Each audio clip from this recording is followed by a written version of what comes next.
Vítajte pri ďalšom dieli podcastu Pivný puls, zhrnutí najdôležitejších noviniek z pivného sveta za minulý týždeň. Dnes začneme novinkou z Česka. Prehliadková trasa Pilsner Urquell v plzeňskom pivovare sa stala najlepšou pivovarskou návštevníckou trasou v Európe.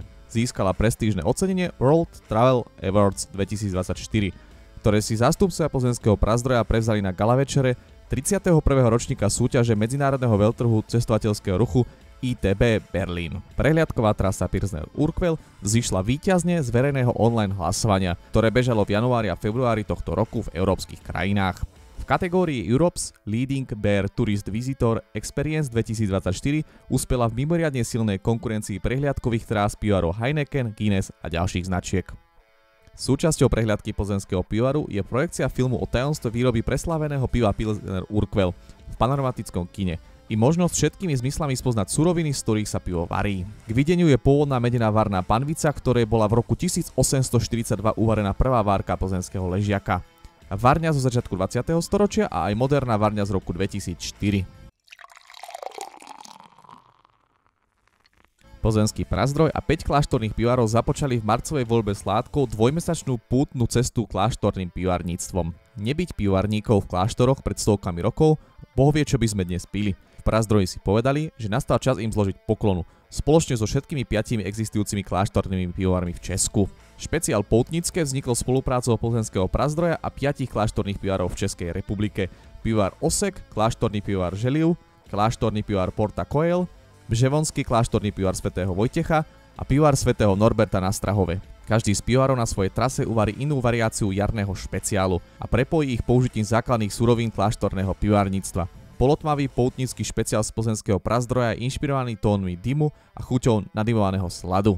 Špeciál voľby sládkov plzeňského Prazdroja si pivní fajnšmekri môžu vychutnať v priebehu marca vo viac ako 1000 krčmách a reštauráciách po celej republike. Ďalšie putnické špeciály budú dostane iba v daných kláštorných pivovaroch. Po zvýšení DPH na čapované pivo Česká republika zápasí s jeho výrazným zdražením. Najväčšie problémy kvôli tomu majú hlavne krčmy na dedinách, kde musia krčmári robiť všetko preto, aby ich nemuseli zavrieť. Pre TN Live na to upozornil člen predstavenstva Asociácie malých a stredných podnikov a živnostníkov Ľuboš Kastner. Výsledky nedávneho prieskumu jedného z najväčších českých pivarov ukázali, že 62% reštaurácií a krčien zvýšilo ceny piva o priemerne 2,80 koruny na pol litra. Dáta vyvolali diskusiu, či to hostinskí s cenami nepreháňajú, pretože aj keď každý Čech rozumie futbalu a krčme, tak práve rozumie aj cene, ale nerozumie podnikaniu v gastronómii, ktoré má jasné pravidlá, vysvetlil Kastner. Krčmári sa teraz podľa neho nachádzajú pod značným tlakom. Všeobecne pijú ľudia menej, chodia menej a míňajú menej, ale sú prípady, keď väčšie, lepšie, prémiovejšie krčmy, ktoré sa starajú, sú na tom paradoxne aj lepšie, poznamenal Kastner. Dedinské krčmy čelia veľkým výzvam. Majitelia musia hľadať efektívne spôsoby, ako znížiť náklady a pritiahnuť zákazníkov, aby sa vyhli zatváraniu podnikov. V Českej republike sa 8. marca už po štvrtýkrát odohrala celosvetová akcia Pink Boots Collaboration Brew Day. K spoločnému cieľu, teda uvariť špeciálne pivo na podporu všetkých žien či nebinárnych osôb pracujúcich v pivarníctve a v alkoholovom priemysle všeobecne. Tento rok sa do projektu pripojilo rekordný počet, celkom 15 pivarov a niekoľko domovarníkov. Pink Boots Collaboration Brew Day v Českej republike tento rok druhýkrát prebiehal pod záštitou českého spolku Pink Boots, ktorý v roku 2022 založili Karolina Chroustovská a spolumajiteľka sládková pivovaru Chroust Lenka Straková a sládková experimentálneho pivovaru laborantka pivovaru Zichovec. Cieľom tejto profesnej organizácie je združiť české ženy a pripomenúť si tak ich úlohu v pivarníckom svete, ktorého boli súčasťou od samého počiatku.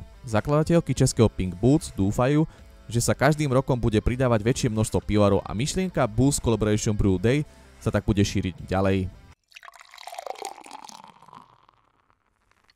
Hromadu zlata si vezie z Londýna rodinný pivovar Bernard. Jeho piva na tamojšej degustačnej súťaži European Beer Challenge 2024 získali 4 zlaté, 3 dvojité zlaté a ku tomu ešte 2 strieborné medaily. Porodcovia tu posudzovali stovky vzoriek pív z celého sveta. Výsledok nás samozrejme veľmi teší. Pivovári z celej planéty do tejto súťaže prihlásia stovky pív a tak každá jedna medaila má svoju hodnotu. Že máme hneď 9 medailí a hlavne medzi nimi aj tie úplne najvyššie, svedčí o tom, že pivo varíme dobre a má ďalší potenciál, keď chutí aj ďaleko za hranicami, povedal k úspechu piv Bernard vrchný sládok a generálny riaditeľ pivovaru Jozef Vávra. Medzinárodná súťaž European Beer Challenge dáva pivarníkom príležitosť súťažiť s najuznávanejšími svetovými značkami.